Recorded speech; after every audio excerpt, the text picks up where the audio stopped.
వీటిన్ TV Telugu news కి స్వాగతం. Bulletin లో హెడ్లైన్స్ చూద్దాం. సిద్దిపేట కలెక్టరేట్ వద్ద మాజీ మంత్రి Harish Rao press meet.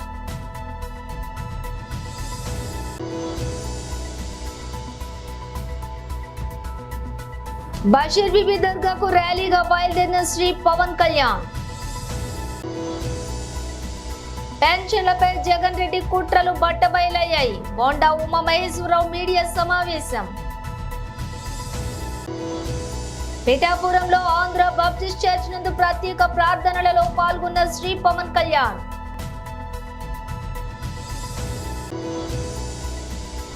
Agency ప్రాంతాల్లో ఎండాకాలం వచ్చిందంటే ఇప్ప పూల పండుగ వాతావరణం.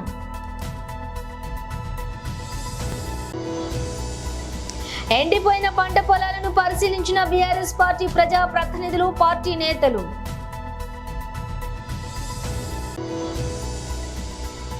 మంత్రి సహా 2 కాంగ్రెస్ నేతలకు లీగల్ నోటీసులు పంపిస్తా కేటీఆర్. సిద్దిపేట కలెక్టరేట్ వద్ద మాజీ మంత్రి Harish Rao press meet.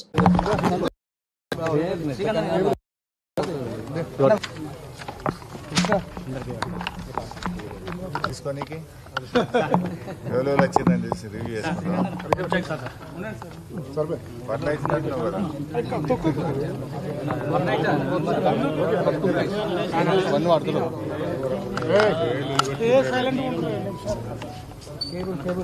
Start చేయమంటాం.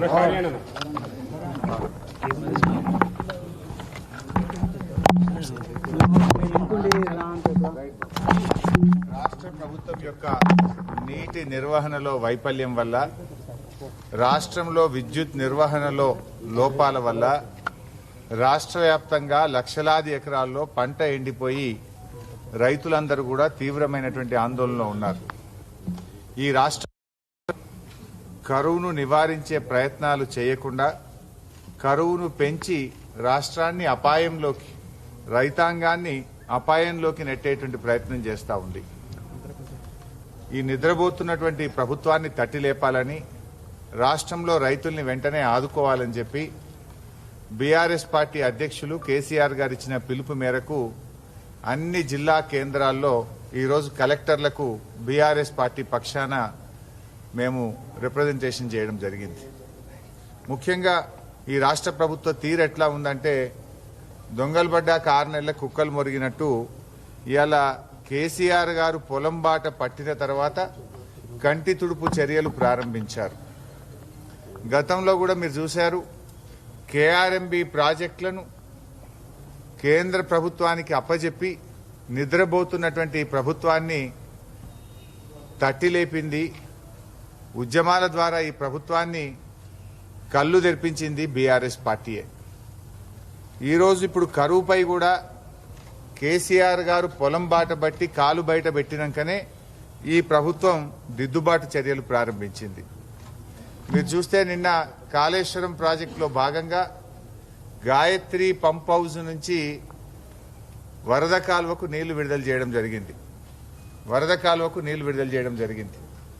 అదేవిధంగా సాగర్ ఆయకట్టుకు కూడా నిన్న నీళ్లు విడుదల చేశారు. ఇది ఎప్పుడు చేసిండ్రు? కేసీఆర్ గారు నల్గొండ జిల్లా బషీర్ బీబీ దర్గాకు ర్యాలీగా బయలుదేరిన శ్రీ పవన్ కళ్యాణ్.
ఈబీసీ ప్రధాన కార్యాలయంలో భారత జాతీయ కాంగ్రెస్ లో చేరారు.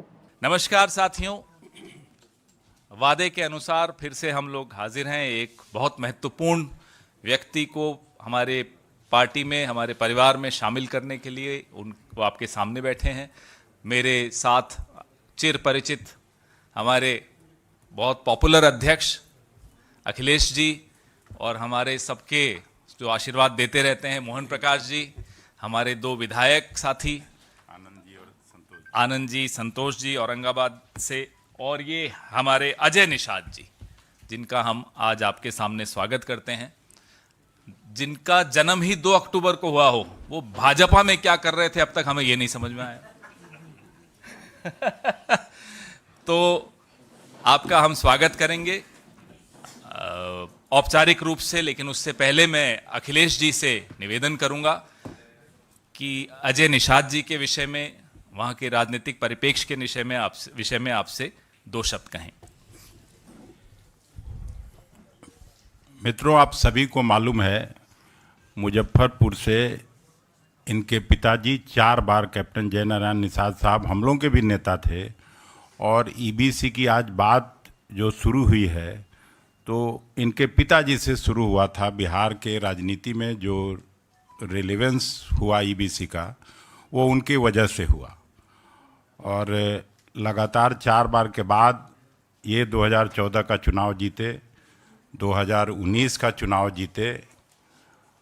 उसके बाद अच्छा कहा आपने कि ये भाजपा में क्यों थे।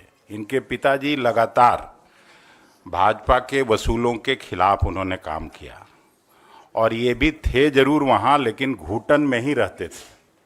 कई बार बात होती थी, इसलिए कांग्रेस परिवार में मैं इनका स्वागत करता हूँ, और मुझे पूरी उम्मीद है कि इनके आने से पूरा मुजफ्फरपुर के इलाके में, दरभंगा, मधुबनी, चंपारण के इलाके में न केवल ईबीसी वोट हम लोगों की तरफ आएगा, बल्कि इनके व्यक्तित्व और कृतित्व से निश्चित रूप से कांग्रेस संगठन को भी मजबूती मिलेगी। धन्यवाद। एक sitting MP Bharatiya Janata party के पार्टी ज्वाइन करें कांग्रेस पार्टी, आप समझ लीजिए हवा किधर चल रही है। इससे ज्यादा बोलना उचित नहीं है। मोहन प्रकाश जी, मैं आपसे आग्रह करूंगा। नहीं, आपको बोलना चाहिए। मित्रों, सबको तो नमस्कार हो गया है ना? हो गया। क्योंकि पिछली बार किसी ने शिकायत की थी, तो नमस्कार आप सब लोगों को। मित्रों, अब जैसा हमारे प्रदेश अध्यक्ष अखिलेश जी ने आपको बताया कि इनके पिताजी 4 बार और 2 बार ये संसद सदस्य रहे हैं।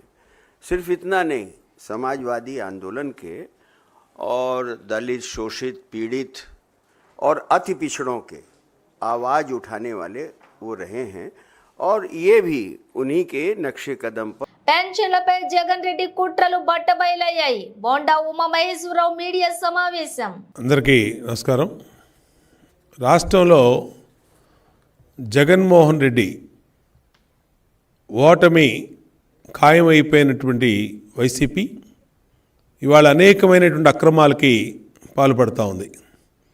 ఈరోజు విపరీతమైనటువంటి ఎండలు దాదాపు విజయవాడ నగరంలో కానీ, అలాగే రాష్ట్రంలో విశాఖపట్నం కానీ, రాయలసీమ కానీ అన్ని ఊళ్ళల్లో కూడా విపరీతమైన టెంపరేచర్స్ పెరిగినటువంటి ఈ దశలో పింఛనుదారులతో జగన్మోహన్ రెడ్డి రాక్షస రాజకీయ క్రీడ ఆడుతున్నాడు.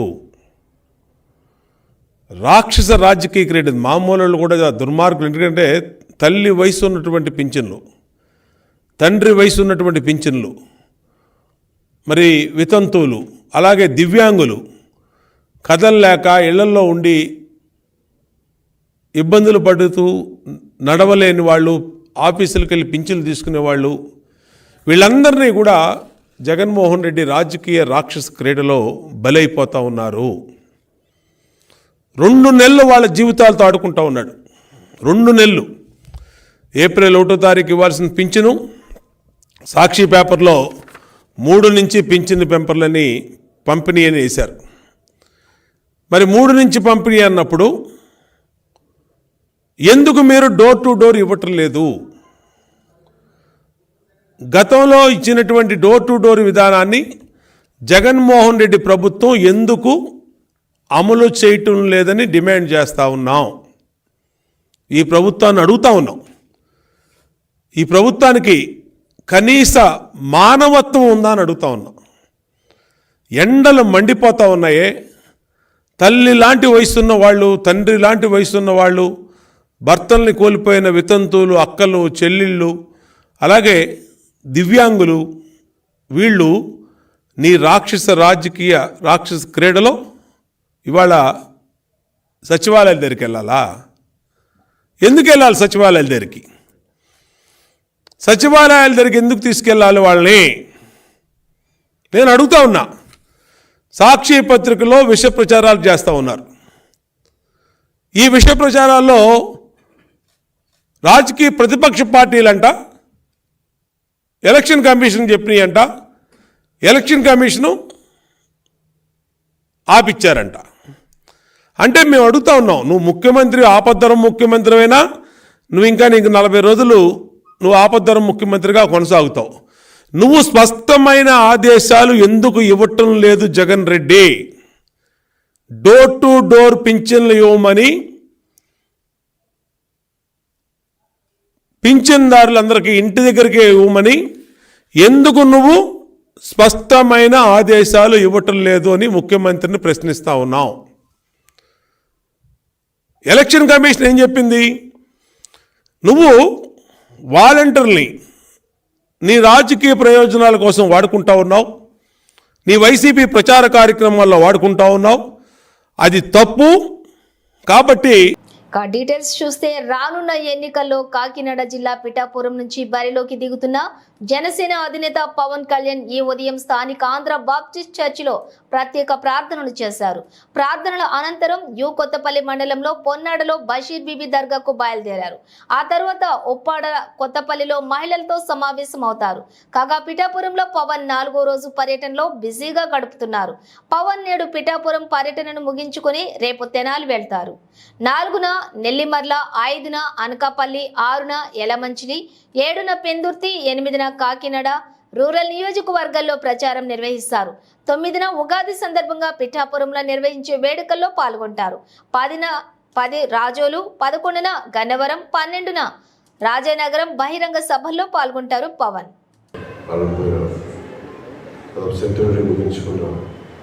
ఈ పురాతనమైన చర్చికి నేను నా ప్రార్థనలో గౌరవం తెలపడానికి వచ్చి రావాలని చెప్పగానే డాక్టర్ జి ఎలీషా బాబు గారు మనస్ఫూర్తిగా ఆహ్వానించినందుకు వారికి నా ప్రత్యేక నమస్కారాలు తెలియజేసుకుంటాను. అలాగే పాస్టర్ గారు బి థియోఫిలస్ గారికి నా హృదయపూర్వక నమస్కారం. ప్రెసిడెంట్ జి సాల్మన్ రాజ్ గారికి కూడా నా హృదయపూర్వక నమస్కారం.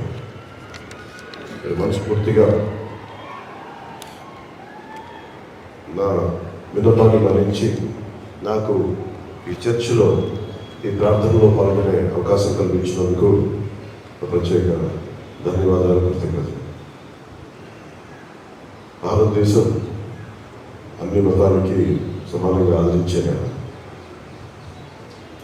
ఈ నాకు సంబంధించినంత వరకు ముఖ్యంగా క్రిస్టియానిటీకి సంబంధించి చిన్నప్పుడు మా టీచర్ చెప్పిన మాటలో నేను చదువుకున్న మిషనరీ స్కూల్లో బైబిల్ సూక్తి నన్ను నడిపించాలి. తనని తాను తగ్గించుకున్నవాడు హెచ్చింపబడ్డాడు. ఆ ఒక్క సూక్తి మా ఇమాన్యుయల్ టీచర్ చెప్పింది నడిచినప్పుడు ఎప్పుడో 5వ క్లాస్లో గుర్తుండిపోయింది. అది చాలా ఒక దిక్సూచన అయిపోయింది. నేను భగవంతుడిని అన్ని రూపాల్లో మన విశ్వాసాలు, మత విశ్వాసాలను బట్టి ఒకటే భగవంతుడిని అనేక రకాలుగా చూస్తాం. ఆ విశ్వాసం భారతదేశం మనకి నేర్పించింది. అలాంటి నాకు పూర్తి యోగ మార్గంలో ఉండే నాకు భగవంతుడు అన్ని రకాల్లో ఉంటాడని కనిపించడానికి పిఠాపురంలో చాలా ఎంతమంది బెత్లెహేం వెళ్ళుంటారో నాకు తెలియదు, కానీ నాకు ప్రత్యేకించి బెత్లెహేం వెళ్ళే అవకాశం లభించింది. దాదాపు ఒక 2007లో జీసస్ క్రైస్ట్ మీద మేము సినిమా తీయాలి, దానికి సంబంధించి మీరు పాత్ర వేయాలి. ఈ కథ ఈ కాలంలో ప్రారంభమై జీసస్ జీవితాన్ని చూపించేది అనేది ఒక కథ స్క్రిప్ట్లో పట్టుకొచ్చారు సంగీతం శ్రీనివాసరావు గారు. కూర్చొని నేను వెళ్తున్నప్పుడు నన్ను ఇజ్రాయెల్ తీసుకెళ్ళాను. అది నాకు ఎంత ఆ సినిమా ఎందుకు ప్రారంభం అయింది అంటే స్టార్ట్ చేశారు కానీ అది అవ్వలేదు. కాకపోతే అది నా కోసమే జీసస్ క్రైస్ట్ జన్మస్థలానికి నన్ను తీసుకెళ్ళింది ఆ ఒక్క అవకాశం. తెలంగాణ రాజకీయాలను ఫోన్ ట్యాపింగ్ వ్యవహారం కుదిపేస్తోంది. ఈ అంశంలో ప్రధానంగా బీఆర్ఎస్ వర్కింగ్ ప్రెసిడెంట్ కేటీఆర్ పై కాంగ్రెస్ నేతలు విమర్శలు గుప్పిస్తున్నారు. ఈ క్రమంలో ఎక్స్ వేదికగా కేటీఆర్ స్పందిస్తూ తీవ్ర వ్యాఖ్యలు చేశారు. తనపై అసత్య ఆరోపణలు చేసిన వారిపై చట్టపరంగా పరువు నష్టం దావా వేస్తానని చెప్పారు. నా పరువుకు భంగం కలిగేలా ఆరోపణలు చేసిన 2 కాంగ్రెస్ నేతలు ఓ మంత్రికి లీగల్ నోటీసులు పంపిస్తా. నిరాధారమైన సిగ్గుపడాల్సిన ఆరోపణలు చేసినందుకు వారు నాకు క్షమాపణలు చెప్పాలి, లేదా చట్టపరమైన చర్యలను ఎదుర్కోవడానికి సిద్ధంగా ఉండాలి. వాస్తవాలను తెలుసుకోకుండా వార్తలు రాస్తున్న న్యూస్ అవుట్లెట్లకు కూడా లీగల్ నోటీసులు పంపిస్తా అని ట్వీట్ చేశారు. తన ట్వీట్లో మంత్రి కొండ సురేఖ పేరును నేరుగా ప్రస్తావించకుండా ఒక మంత్రి అని కేటీఆర్ పేర్కొన్నారు. తన ట్వీట్ కు ఆంగ్ల వార్తా పత్రికలో వచ్చిన ఓ కథనాన్ని షేర్ చేశారు. ఏపీ ఎన్నికల్లో పోటీ చేయబోయే అభ్యర్థుల జాబితాలను కాంగ్రెస్ పార్టీ నేడు విడుదల చేయనుంది. ఏపీసీసీ అధ్యక్షురాలు షర్మిల నేడు కడప జిల్లాలో పర్యటించనున్నారు. ఇడుపులపాయలో తన తండ్రి వైఎస్ఆర్ ఘాట్ వద్ద ఆమె ప్రత్యేక ప్రార్థనలను నిర్వహించనున్నారు. అనంతరం అభ్యర్థుల జాబితాను ఆమె ప్రకటించనున్నారు. సాయంత్రం కడపలో ఇఫ్తార్ విందులో ఆమె పాల్గొంటారు. మరోవైపు కడపలో లోక్సభ స్థానం నుంచి షర్మిల పోటీ చేయబోతున్నట్లు తెలుస్తోంది. కడప నుంచి ఆమె అభ్యర్థిత్వాన్ని హైకమాండ్ ఖరారు చేసినట్లు సమాచారం. ఢిల్లీలోని ఏఐసీసీ ప్రధాన కార్యాలయంలో నిన్న కాంగ్రెస్ ఎలక్షన్ కమిటీ సమావేశం జరిగింది. ఈ సమావేశంలో సోనియా గాంధీ, రాహుల్ గాంధీ, మల్లికార్జున్ ఖర్గే, పార్టీ ప్రధాన కార్యదర్శి కేసీ వేణుగోపాల్, ఏపీ వ్యవహారాల ఇన్ఛార్జి మాణిక్యం ఠాగూర్, షర్మిల పాల్గొన్నారు. ఈ సందర్భంగా 117 అసెంబ్లీ స్థానాలు, 17 ఎంపీ స్థానాల అభ్యర్థులపై చర్చించారు. పొత్తుల్లో భాగంగా కమ్యూనిస్టులతో సర్దుబాటు నేపథ్యంలో ఇతర స్థానాలను పెండింగ్ లో ఉంచినట్లుగా సమాచారం. పిసిసి మాజీ అధ్యక్షుడు, మాజీ ముఖ్యమంత్రి, మాజీ మంత్రి రఘువీరారెడ్డి ఎన్నికల బరిలో లేరని తెలుస్తోంది. భద్రాద్రి కొత్తగూడెం జిల్లా చెర్ల ఏజెన్సీలో జోరుగా సేకరణ, అడవుల్లో పండుగ వాతావరణం. ఉపాధి పొందుతున్న గిరిజనులు, విప్ప పూలను సేకరిస్తున్న గిరిజనులు. ఏజెన్సీలో ఎండాకాలం వచ్చిందంటే ఇప్ప పూలతో సందడితో కూడిన పండుగ వాతావరణం కనిపిస్తోంది. గిరిజనులకు చేతి నిండా పని ఉంటుంది. ఈ సమయంలో విప్ప చెట్లు విస్తారంగా పూస్తాయి. చిన్న పెద్ద తేడా లేకుండా గిరిజనులు విప్ప పూలను సేకరిస్తారు. తెల్లవారుజాము నుంచి అడవులకు వెళ్తారు. మార్చి నెల నుంచి ప్రారంభమయ్యే పూల సేకరణ మే చివరి వరకు కొనసాగుతుంది. సేకరించినటువంటి పూలను జీసీసీ సంస్థ వ్యాపారస్తులకు గిరిజనులు విక్రయిస్తారు. గిరిజనులు ప్రీతిగా సేవించే నాటుసారా, ప్రసాదాల తయారీ, ఆహారంలో విప్ప పూలను ఉపయోగిస్తారు. విప్ప పూలను ప్రకృతి అందించే వరప్రసాదంగా గిరిజనులు భావిస్తుంటారు. ఈ పూలతో ప్రతి ఏడాది 3 నెలలతో పాటుగా ఉపాధి పొందుతూ ఉంటారు. విప్ప పూలలో లభ్యమయ్యేది కూడా ఇలా ప్రతి ఏడాది మార్చి నెల నుంచి మే నెల చివరి వరకు మాత్రమే. విప్ప చెట్లకు విప్ప పూలు పూస్తూ ఉంటాయి. చర్ల మండలంలోని ఈ చెట్లు అధిక సంఖ్యలో ఉన్నాయి. విప్ప పూలు ప్రతిరోజు తెల్లవారుజాము నుంచే చెట్ల నుంచి కింద పడుతూ ఉంటాయి. ఈ క్రమంలో గిరిజనులు అక్కడికి చేరుకుని పూలను సేకరిస్తూ ఉంటారు. అనంతరం బుట్టల్లో వాటిని నింపుకొని ఇళ్లకు తరలిస్తారు. వాటిని ఎండలో ఆరబెడతారు. అనంతరం వాటిని నిల్వ చేస్తారు. మండలంలోని పలు గ్రామాల్లో ఈ పూల సేకరణ ఎక్కువగా ఉంటుంది. సేకరించినటువంటి విప్ప పూలతో గిరిజనులు ఎక్కువగా సారా తయారు చేస్తారు. ముందుగా పూలను నీటిలో నానబెడతారు.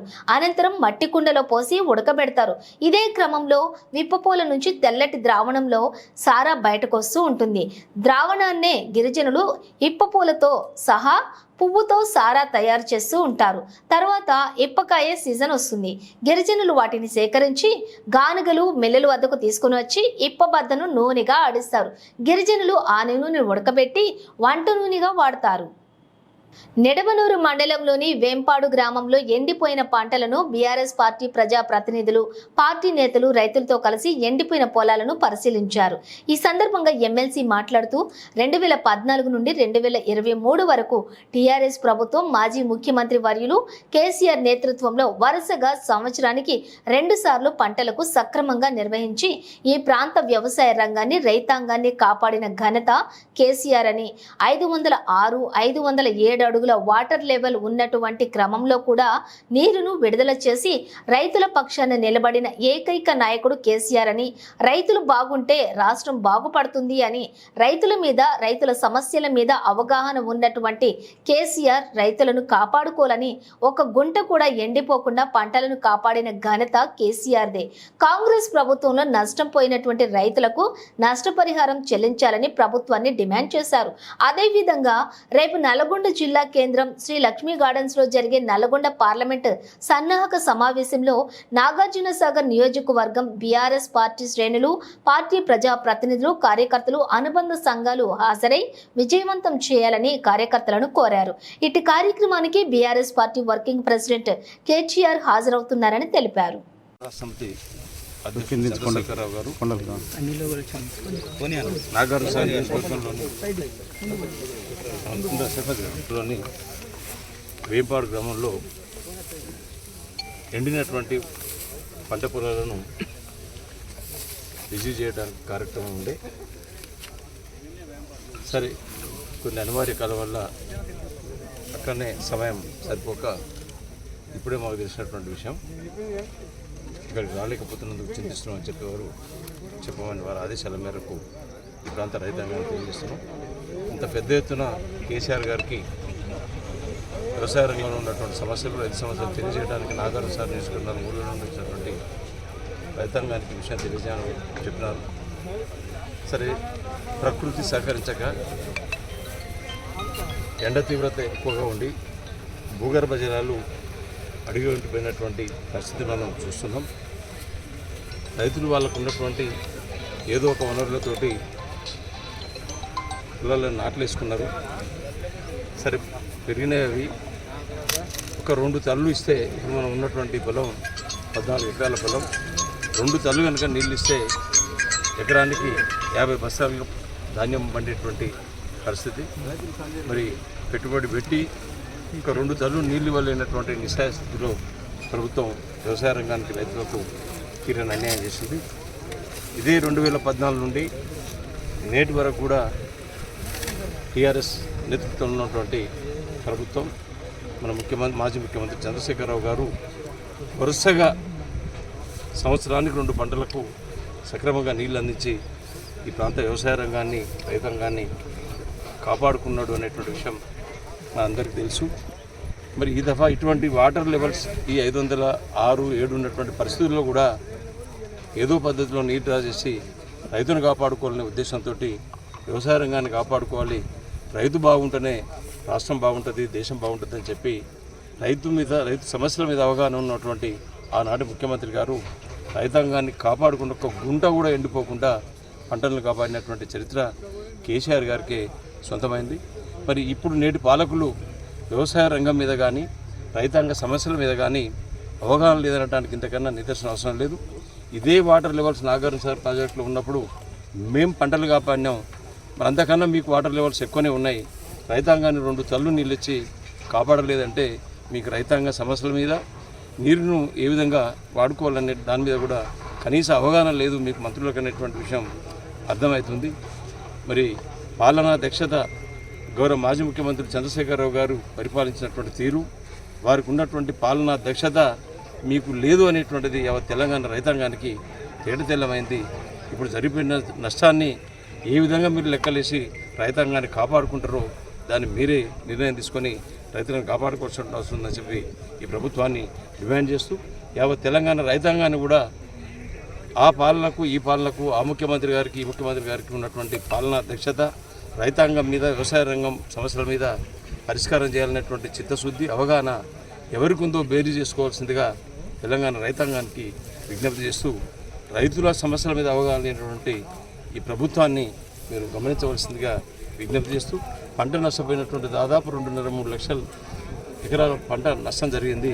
మరి ఏ విధంగానైనా ఈ రైతాంగాన్ని ఆదుకోవాల్సిందిగా మీ ద్వారా ప్రభుత్వాన్ని డిమాండ్ చేస్తాం. బులెటిన్ ముగించే ముందు హెడ్లైన్స్ మరోసారి.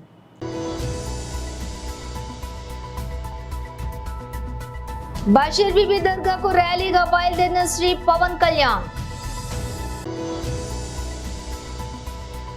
సిద్దిపేట కలెక్టరేట్ వద్ద మాజీ మంత్రి హరీష్ రావు ప్రెస్ మీట్. పెన్షన్లపై జగన్ రెడ్డి కుట్రలు బట్టబయలయ్యాయి. బోండా ఉమా మహేశ్వరరావు మీడియా సమావేశం. పిఠాపురంలో ఆంధ్ర బాప్టిస్ట్ చర్చ్ నందు ప్రత్యేక ప్రార్థనలలో పాల్గొన్న శ్రీ పవన్ కళ్యాణ్.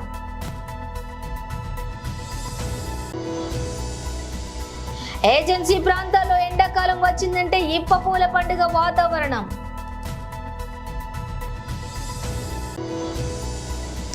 ఎండిపోయిన పంట పొలాలను పరిశీలించిన బీఆర్ఎస్ పార్టీ ప్రజా ప్రతినిధులు, పార్టీ నేతలు.